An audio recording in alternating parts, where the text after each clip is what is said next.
Danaos, qui était cet homme africain qui avait eu les 50 filles, les Danaïdes. Échille a toujours dit que les Danaïdes étaient noirs. Quand ils ont fui donc au niveau de l'Europe, qu'est-ce qu'ils soulèvent? Ils soulèvent que la femme de Danaos s'appelait Éthiopis, d'accord?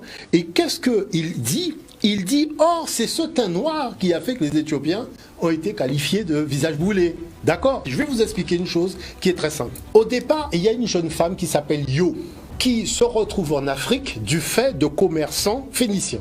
Son père, donc elle a fui son père. Pourquoi? Parce qu'il semblerait qu'elle ait eu une relation sexuelle avec un capitaine de vaisseau phénicien, et ne pouvant pas dire ça à son père parce qu'elle était considérée comme une déesse, elle a fui en Égypte où elle a donné naissance à Memphis, à un fils qui s'appelait Epaphos.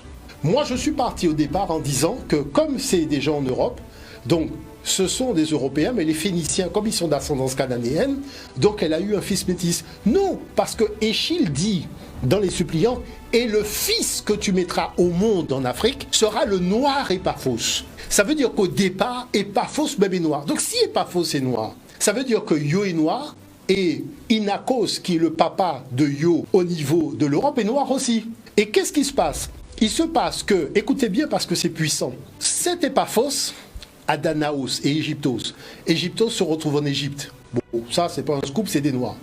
Danaos, lui, va se retrouver au niveau de la Libye. D'accord? Mais il va fuir en raison d'une rivalité. Il se retrouve en Europe. Donc on voit bien que là, on est dans une discussion entre Noirs, puisque de toute façon, la chose est réglée. Mais il va avoir un fils, Agénor, qui va se retrouver en Phénicie, administrateur de Phénicie. Mais Agénor, vous savez, c'est qui les enfants d'Agénor? Agénor, qui est le fils d'Epaphos noir, a eu comme fille Europe, la fameuse Europe qui a donné au continent européen son nom. Parce que la lignée d'Europe est africaine. Mais vous savez qui est le frère d'Europe? C'est Cadmos. Cadmos, c'est lui qui a enseigné l'écriture aux Européens. Parce que les Européens ne savaient ni lire ni écrire.